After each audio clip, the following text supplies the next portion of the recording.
In stave 2 of A Christmas Carol, the ghost of Christmas Past takes Scrooge to visit his old boss Fezziwig. At this point, the only things the reader really knows about Scrooge is that he's old, he's mean, he's miserly, and he's being dragged kicking and screaming through his past on a journey by a spectral ghost to try and force him to share at Christmas time. But in my opinion, when Scrooge arrives at Fezziwig's party, this changes a lot for him. Whenever I teach the book, kids always love this section. There's a lot to like: the joy of the atmosphere, there's descriptions of Scrooge dancing about, and even the fiddler who never fails to make teenage boys snigger. But I feel like this is an important part of the novella for a simple reason. It's the first part of Scrooge's life we see that is purely and totally happy. Although we saw before, the elderly Scrooge was super hyped about seeing the old book characters from his childhood favourites, it was a different kind of joy. As a child, Scrooge was literally so lonely that he had nobody to turn to except the make-believe characters from faraway lands in fantasy books. And I definitely don't know what that feels like. And as for Scrooge, in this scene when he's a child, it's the first time that he cries, so we know this is a key part of the novella because he's feeling something he felt in his past. He's not just watching it, he's sharing in the pain and loneliness of the young boy that he once was. And even though he sees these characters that he really loved, he's still alone. Nobody was around him. And even when Fan arrives to take him home, we get this devastating ending here when the ghost reveals that she died. Also, the way the ghost mentions her death is kind of brutal. It just reminds Scrooge that the sister he loved was actually able to have things he never has, like love or a child. And actually the shared trauma they experienced as children is now done because she's no longer here. No, I'm not crying, you're crying! But back to Fezziwig. This is the first part in the allegory that we see a genuinely happy and exciting environment. Fezziwig, being the nice guy he is, he's told all of his employees to close up shop and make space in the warehouse because they're gonna have a party. A party? On Christmas Eve? Yeah, this guy was wild and genuinely a bit of a trailblazer for the Victorians, who were still warming up to the Christmas spirit.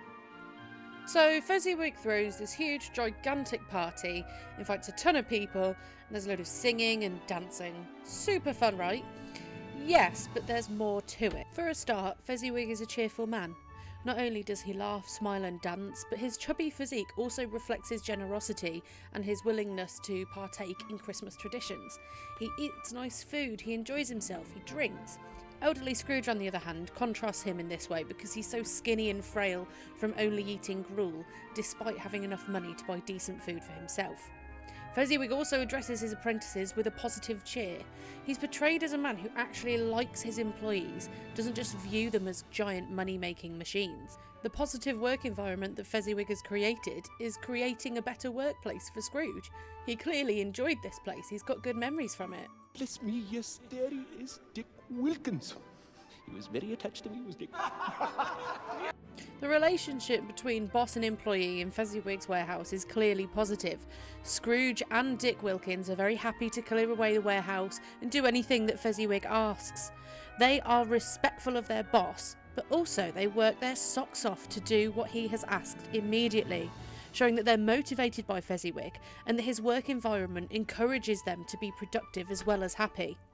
There's got to be a certain irony in this, as Bob Cratchit's work environment is so poor, and yet Scrooge continues to attempt to squeeze every penny's worth of work from him.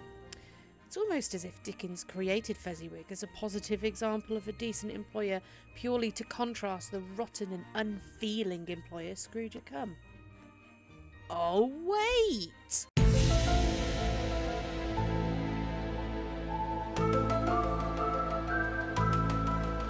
The other thing that's important to mention about Fezziwig is the fact he's so keen to share his party with anyone who might want to attend. We find out that not only is Fezziwig happily married to a lady who has a vast substantial smile, but he has 3 beaming and lovable daughters who also each have 2 young followers following each of them.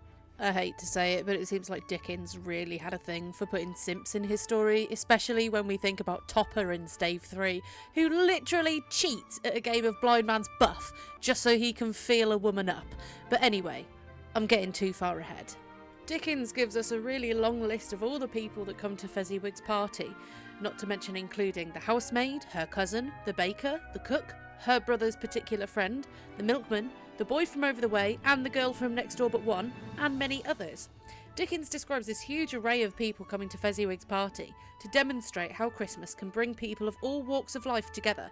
Even though they're all very different, they can still all come together and have a great time. Obviously, this is made possible through Fezziwig's kindness and open-heartedness, as he invited all of them, and also gives each of them an individual farewell, showing how he genuinely cares about the people who came, and not just about having a raging party. It is time for Sir Roger de Coverley! So a part of the book that you might have overlooked is that not only do all of these people from all walks of life come in the same room and eat together, drink together and dance together, but the dance that they do is literally representative of people of all social classes coming together. The Roger de Coverley is a country dance which shows people partnering up and interacting with all the other dancers. They weave in and out and they create bridges for others to use, wait their turn graciously, sharing the dance floor and the spotlight. You could say that this dance is literally a symbol of the positive social environment that Dickens was seeking to create by scaring the rich into being nicer at Christmas time with his spooky ghost story. I remember doing country dancing when I was very young at school, and I'm pretty certain we had to do this dance or a very similar one. And I used to hate it because it literally used to force me to interact with other kids I usually didn't. Take of that what you will. Perhaps the most important thing about Fezziwig's party, though, is the way that Scrooge reacts to it. By this point in the novella, we expect him to say "bah humbug," we expect him to grouch or stand in a corner or refuse to join in with something fun and exciting, especially if other people think it's fun and exciting. But this is the complete opposite of what he does. He smiles, he's happy, and he's excited to be in the place. The only point at which this changes is when he realises the ghost is watching him, which might sort of suggest that he's trying to keep up an appearance of being miserly and grumpy and nasty, and this brief letting down of his guard makes him feel insecure and embarrassed. In this quote, not only is it important to think about the strange agitation that he experiences, but the fact that he feels conscious of the ghost looking at him, as if he feels uncomfortable with other people seeing him have fun. Not only this, but he actually goes on to have an argument with the ghost when the ghost refers to the party as being a small matter and the guests just being silly folks. Scrooge is even described as heated by the remark, showing that he actually feels a need to defend Fezziwig and the way he treats his staff. The famous quote that he argues back with about the power to render us happy or unhappy, to make our service light or burdensome, a pleasure or a toil, reflects the way that Scrooge understands how important looking after your employees was. In the Victorian times, going to work was often a very dangerous thing to do, particularly as many people were overworked and underpaid for the jobs that they did, even if they weren't working jobs that were physically demanding or even dangerous. The social climate of that time meant that people could work for hours and hours on end and receive very little money in return. See the example of Bob Cratchit, who earns but 15 bob a week in Stave 1. However, something we need to remember about this argument between the ghost and Scrooge is that the ghost is literally baiting Scrooge into changing, just as the Ghost of Christmas Present does the same in Stave 3. Scrooge's conscious decision to change doesn't come until Stave 5. In Stave 2, he's still seeing things that he's seen before. He isn't experiencing anything new or becoming enlightened, but there's a bit of a skewed recognition here because he sees something within himself that he understands and knows.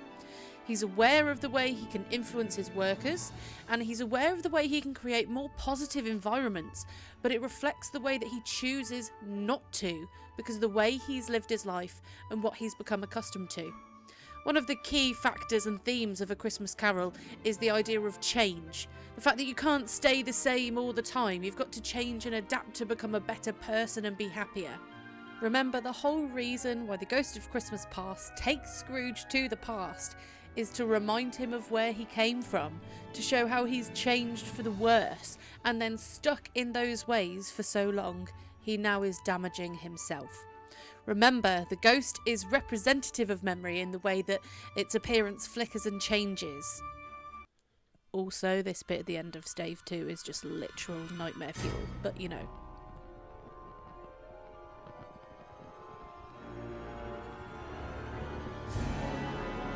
But generally, all in all, This party is a real high point of the novella, and Dickens particularly places it in this position in Stave 2, because the next scene is the one where the Ghost of Christmas Past takes Scrooge to when he gets dumped.